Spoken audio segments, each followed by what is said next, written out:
Welcome to Invest in Yourself, the Digital Entrepreneur Podcast. Join the podcast mogul Phil Better as he interviews successful entrepreneurs that make their living in the digital world. Now, let's join your host, Phil Better, and his special guest today on Invest in Yourself, the Digital Entrepreneur Podcast.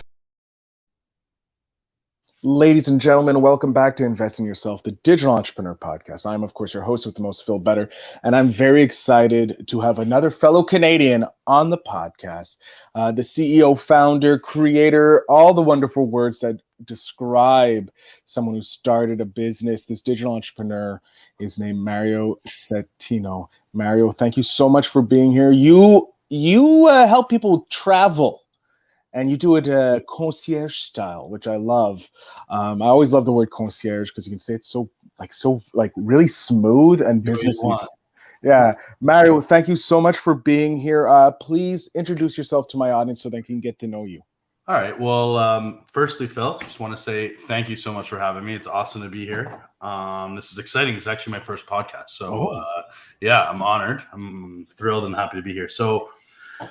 I started my business. I was working for our family construction business for 7 years. You know, just the Italian dream, working for family forever. So with COVID restrictions and things like that, like obviously I've always been a huge traveler. I've always loved to travel, see different corners, different countries, different corners of the world. And then COVID happened, and everything changed. I mean. It was always the fact of, hey, I can't get time off. I can't get this. I can't get that. And then the COVID restrictions kind of made it like I literally can't go anywhere we legally couldn't go anywhere. Yeah. So once restrictions started to lift, I said, you know what? 28 years old at the time, a year and a half ago, and I needed to see parts of the world that I hadn't before. Prices were a lot better than they would have been pre-COVID, or especially now. So I said, you know what, I'm going to take 4 months and explore the world, impromptu, one place at a time, and really get to know cultural experiences about different countries in a lot deeper way than just going to a beach or just going to a museum, but really getting ingrained in certain places. So I set out and I traveled for 4 months, and I came home, and there's still a lot of places I couldn't see because there were still restrictions. And I said, there's no way I'm done.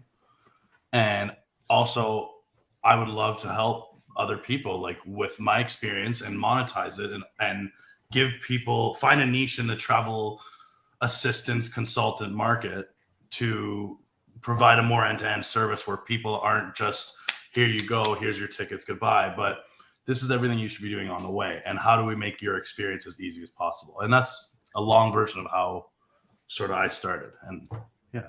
I love that. So like most people that you wanted to travel, everybody wants to travel, but before COVID, it was just like, hey, if you can find like a week here or a week there, string some days together to travel. Yeah. You couldn't really travel. COVID hits, and then we have all this time.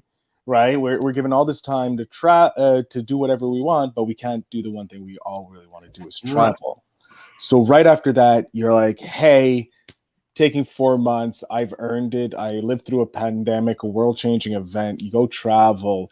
How long do you stay in each country for? So the first 2 months of my trip, I had pre-planned before, and so I knew I wanted to hit. I believe 14 countries in Europe in 2 months. So I initially, like from Canada, it made more logistical sense to start from Asia and then go to Europe. And Europe's a little bit warmer in March, April. I knew 4 months was what I wanted, but ideally I wanted Asia first. Asia was still closed at January 2022. So I spent like 4 or 5 days. It was very much previews of each place, but I got a lot of places in. I had to spend more time in the motherland of Italy, just because, it figures. And there's family obligations too. You're in Europe and you don't visit that family. I'm dead. Yeah, it's you're never going to hear the end of it. So no. So yeah, it was little tidbits everywhere. But then I was starting to plan as I was moving along as restrictions started to lift. So then I got into the Middle East and parts of Asia. But I mean, it was no more than other than Italy, no more than 6, 7 days in each place. But it was a perfect preview seeing multiple places, learning like things that are valuable, like public transit and how to move around places. Those are things that a lot of people in the industry either aren't willing to provide or just don't have the experience to. So it helps, it makes travelers' lives so much easier because of experience gain. There's literally nothing better than experience. Yeah, no, because we all assume when we go traveling that, hey, I'm leaving Canada to go to, Europe. It's going to be exactly the same when it's not. It's the public transit, how to move around is completely different. And city to city, right? Yeah, exactly. City to city. It's like in Canada, most cities are generally the exact same. They run off the same principle. But in Europe, each city is complete 100%. different, 100% differently. Oh my God. So did the concierge idea come up while you were traveling, or did the idea really cement when you were back home? A little bit of both. I thought that, I mean, I always sort of struggled like when I left for my trip, I always had the intention of going back to work for our family business. Mhm. As much as people say there's no way you were coming back, I always had the intention truly of coming back. I didn't really see another side of how I could, make a living. And then as I started going and going and going, I started thinking about how valuable what I was doing was to myself. I had an Instagram page that people were following me on as I was traveling called Mario the Explorer, and people loved it. Yeah.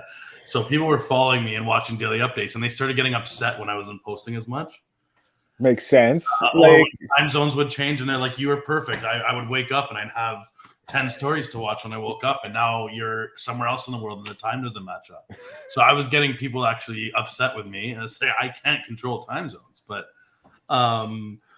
so that's when I felt, what I'm doing, I feel like there's a positive, some sort of future in it. So about halfway through my trip, I started saying, you know what, there might be something here.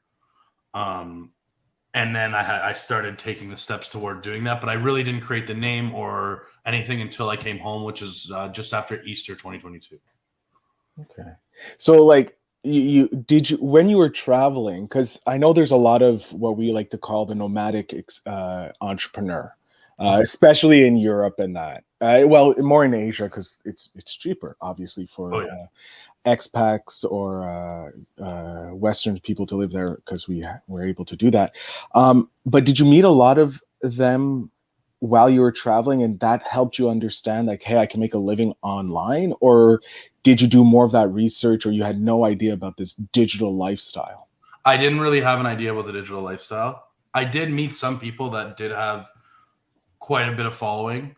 And they were like, a lot of them were European travelers that started to monetize into like TikTok and Instagram through reels and through postings. And so I saw that there was, I'm not an influencer in terms of creating content and creating, here's what I did today, and here's the 10 ways to spend only $50 on a day in Bali. Like, I'm not like, that's not sort of my style. It's like, how do you have the best time when you're in this place, or how do you have the easiest time where you're not panicking and getting lost somewhere? How do you have the most seamless experience? So that's kind of what I guess I stole some ideas from sort of being more of a video influencer into just being more of a guide. Mm-hmm. Right. I love that. Yeah. I love that. You're finding your niche. You're finding something that's not being taken care of by other people, which is what we need. This is, I think, where we're moving into. We're moving away from the big multi-billion-dollar companies where individuals can build a company because we have the access thanks to the internet. Setting up a company is maybe $1,000 now if you go the high-end route, but you can pretty much do it for free. With a lot of free software, and then you can start paying. And I think that's where we're going, where everybody's able to build their own business, and if they want to, of course, and they can solve the niches that need to. Like, I was taking a look at your website, and I love how you have so many different offers for people. You have bachelorette parties, weddings, solo trips, which I was like, I'm going to take a look at that because I wouldn't mind doing a couple solo trips. Great. Really expand your horizon. But I want to know, with you creating this business, what has been your biggest win, or a win that you've gotten a client or a customer or heard back from someone that's used your service? So this summer has actually been the busy, like a lot of my bookings last year were for this year. So watching sort of my Instagram page and tags explode this summer, because I've done a lot of family trips Okay. and creating family memories. Those are some of my favorites. Getting pictures of getting tagged in people's pictures of like touring the Amalfi Coast, or videos saying like, "Thank you, Mario, for making this amazing day happen." Like, those are by far the best ones. For emotionally, they're amazing, because I remember going on our family trip to Italy back when I was maybe 15. I think it was back in 08 or 07 that we went as a family. And it was difficult to navigate everything. And there's certain services weren't available and things like that. But it was great. It's great to get posts like that. It's nice to get posts of engagements. Those are nice. Seeing thank you for helping, or thank you for booking such an amazing trip for us, a memorable one where a huge life event happens. Those ones are great. But yeah, the big ones have been this summer. A lot of the European trips that we've spent a lot of time through the winter developing, refining, and reviewing with all my clients, and now seeing them come to fruition, having minimal error or minimal disruption, has been very nice to see. I love it. I love hearing that. And of course, like the family memories, I remember, like, those are some of the best memories I have growing up, is traveling with my family, going to Disney World, or traveling to Toronto, Niagara Falls, and all that across Canada. Some of the best memories I have is with that family. And the fact that you may not be a member of that family, but you still get to share in that, like, amazing feeling that, and you say, look, I have this memory. I may not be part of this family, but I am part of that memory forever. Yeah, it's nice. It is really nice to be part of the experience, right? And it's tough, because, like, I mean, I get a huge amount of FOMO from just seeing these posts. I was like, I was there 2 months ago. Damn, like I would love to. I want to go back. It's your family trip, but I mean, hey, the posts aren't easy to watch. No. What is something that you're looking forward to doing? You're still relatively a young business owner. Obviously, you have years of business coming from working in the family business, in construction, and understanding how businesses grow and how to scale. Thank you. A business. So what is it that you're looking to do with MS Concierge Travel? So my agency is part of a large host agency called Just Travel Deals. So they're our host. They're a big, successful agency that's been in business since 1959. We'd be nowhere without them. Like, the family that owns it, they're close friends with our family, and they have just been nothing but supportive for me having my business working under them. And they've also allowed me to host remote agents, which I have now 9 agents that work under me. Nice. So I host them. And I support them. I help them market. I help them make their own bookings, and I'm creating income for others, which is great. And for myself through visibility and through their sales. And it's been awesome watching them grow. So I think scaling the business, that is sort of the avenue to do so. Watching my agents fly, and as well as continuing the consistent amount of business and referrals that have continued to come to me, and then eventually maybe turning it into more of an automated process. I mean, the manual quotations and the custom quotations for new clients will have to continue, because that's my niche.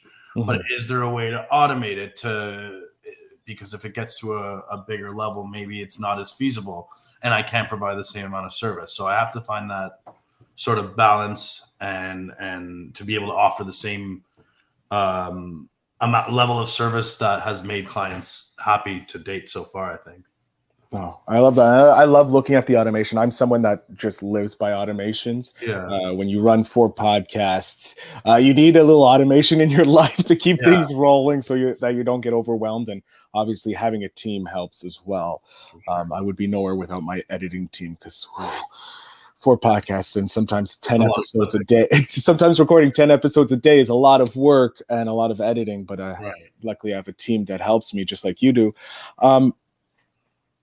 If you had to give someone a piece of advice on when starting to plan their travel, let's say you got a new couple, recently Yeah. engaged, they want to plan a nice little romantic trip away. Okay. What would you say is probably the first things they should start looking at to make sure that they have a seamless experience?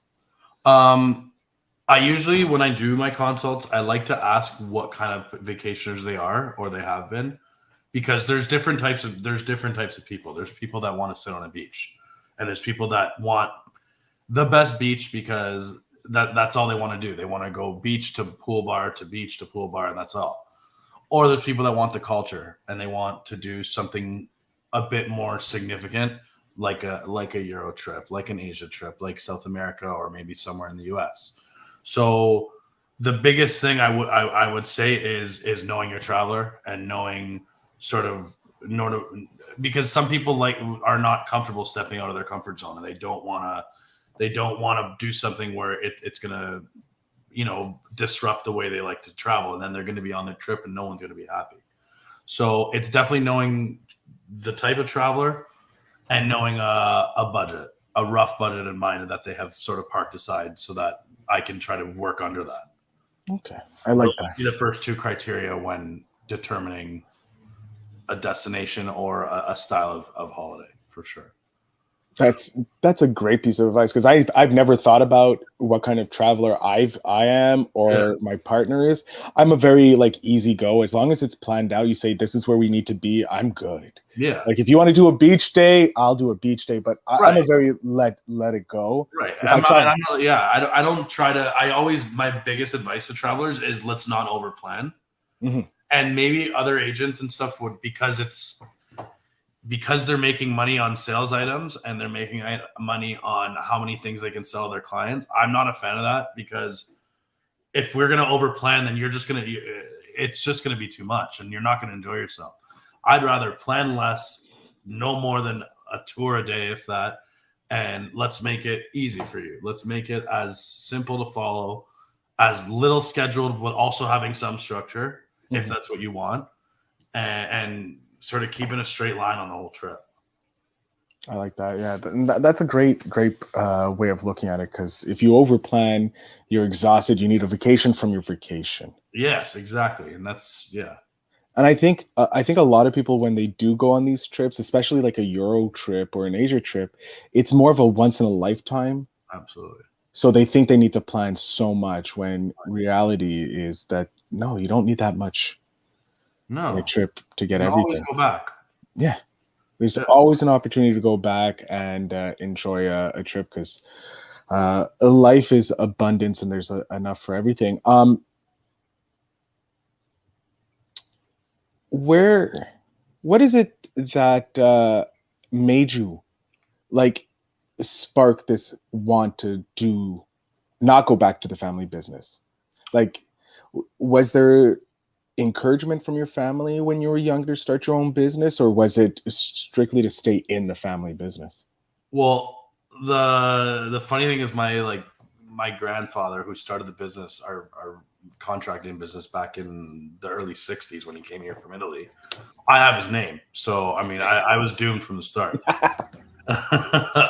So like I was born in 92, and from probably 2000 I was you are gonna take over the family business one day.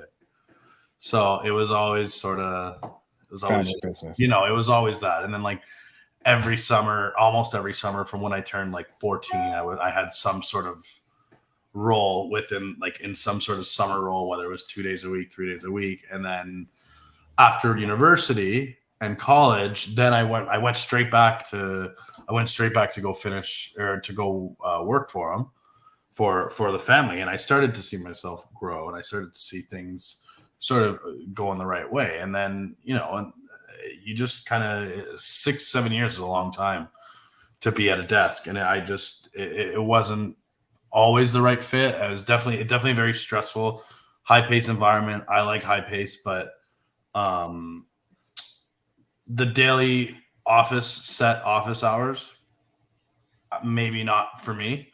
And in a post-COVID world, that's becoming a little bit less of a norm. So, and then I went to travel, and I just saw a whole different side of things I could be doing. And I mean, they were very supportive of the moment that I came home from my trip and I said I wanted to do this, which I'm grateful for. Being my parents. And if they weren't, it would have made things a lot more difficult. But the fact that, I mean, I was always nervous to speak to my own father about, hey, I don't want to work for the family business anymore. But I'm happy I did, because they really helped me along, for sure. I love that. And it's great that you have such a supportive family. Obviously, a little entrepreneurialism runs in the blood. You have your grandfather's name. He was an entrepreneur. He started the business, and you're definitely honoring his name, trying your hat at it, and going for it. What has it been like starting your own traveling concierge, your own business? Like you went straight from 9 to 5 to this. Yeah. What are some of the ups and downs been like? I mean, I guess the ups and downs were it's not a consistent salary, right? That financially it's a little bit different. It's a different structure. Now it's working really well, but at the beginning it's an adjustment period to determine income and taxes and all that stuff. So the financial and the accounting side, definitely a little bit different. I'm finding myself with a lot, despite working 11 hours a day with my father's business, 10 to 11 hours a day, I'm working more than that, and I'm at home. And I'm an avid golfer, so it's been. I thought for sure, I can golf whenever I want. I get friends. It's been the opposite. So the hours are definitely an adjustment, but I'm finding it very easy to put hours into something I'm so passionate about. So being able to getting up at 6:30 in the morning every day, and being on the computer till 10 o'clock at night some days, it's something I love doing. And so that's been the good part. That's been the good with how seamless of an experience it is to be able to do something that I love. And I'm looking up beautiful places in the world for people to go, maybe sometimes for myself, but also on the wish list, book now. No, but it's nice to be able to explore all these different places and be able to help all these people. And the lifestyle definitely is way different, but I'm enjoying doing something I love, for sure. And as you can hear, you seem to be getting a few emails. It sounds like no worries. You're an entrepreneur. You're busy, and it just shows how popular you are. Just in this one interview, in the last close to 30 minutes here, you've gotten 3 emails from probably legions of fans wishing to have more potential clients asking for rates and that. So it's I love seeing you start off, how successful you come, even though it's a lot of hours, but it's hours that you enjoy because you're helping something. It's something you're passionate about, something that you love doing, versus doing those same 10-hour days at for the family business. Yes, you're helping the family, so there is some passion there, but it's draining. I get you. People ask me how I can do some days 5 to 6 interviews back to back to back. Yeah, that's for me, I get to talk to people, I get to learn, hear these incredible stories, and I'm not gonna lie, I get a masterclass sometimes with some of the guests that charge 5 figures sometimes for teaching stuff or working with them, and I get this masterclass I get to ask. So that there's my passion. I get this imbued of knowledge. And if you were going to give advice to your 10-year-old self about what to do with your life, you can give them any piece of advice, your 10-year-old self, any piece of advice about life, anything. What are you giving your 10-year-old self? What advice are you giving us? Well, you're not going to know what you're going to want to do till you're 29. So it's going to go from professional hockey player to office manager to travel concierge. So it's never what you think. Just keep grinding, and it sounds so cliche, but do something that you're going to be proud of every day of your life. and do something that it doesn't feel like you're working, right? Do something that have a smile on your face. I don't always have a smile on my face. There's times where it gets very tricky and people stuck or missing luggages and things like that. That's not fun, but do something that you're proud of and do something that you're going to be happy to wake up to every day. I love that. And as a fellow Canadian, I think professional hockey player is just like everybody. I think every Canadian born is like, I'm going to play in the NHL. And then you realize how much work it is, and you're like, I'm not playing in the NHL. I'm not playing in the NHL, especially in Ontario and Quebec. Oh yeah, no, there is the hot blood of the pure hockey life. Absolutely. Mario, 2 years roughly you've been doing this, correct? I think I'm on month 16. Okay, we're coming up to 2 years here. Would you change it? Would you say, screw this, I should never have started this? No. I'm thrilled that I have. I would never say I would never say screw this, I'm done. Like I'm happy with what I have now, and I'm happy with the team that I've assembled, and I want to assemble more members into a team and watch everybody grow and make this a full-scale agency one day. So it's just I don't really have much that I'd want to change at this moment.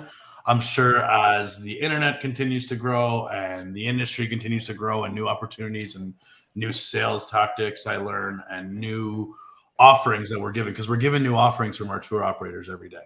Nice. So it's about adjusting with that, being able to sell what they have at great prices, and being honest with clients are the main things that can't change. I love that. No, and it's true.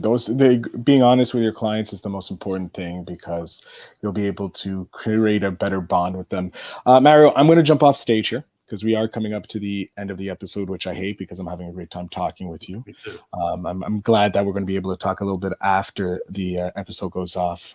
But I'm going to jump off stage here. I'm going to give you the full stage. Tell my audience where they can find you, pardon me, how they can follow you, how they can even book a tour with you if they need some concierge travel. So the floor, sir, is yours. All right. Thanks, Phil. Hello, potential future clients. My name is Mario Settino, MS Travel Concierge. My company website is mstravelconcierge.ca. My email is mario@mstravelconcierge.com. And my phone number is 416-709-4665. Please reach out to me. We can schedule a consult on any trip of your choosing. I'm happy to help you design your trip, and we can discuss from there. Excellent. Mario, I want to thank you so much for coming on the show, talking about your travel, the building the business, and where you want to go, and providing such great advice to my my audience. Thanks so much for having me. It's been great. I can't believe it's been 30 minutes. I know, it goes by fast. Like, people don't realize. That was awesome. Wow, really? But no, thank you so much again. To my audience, this is to you.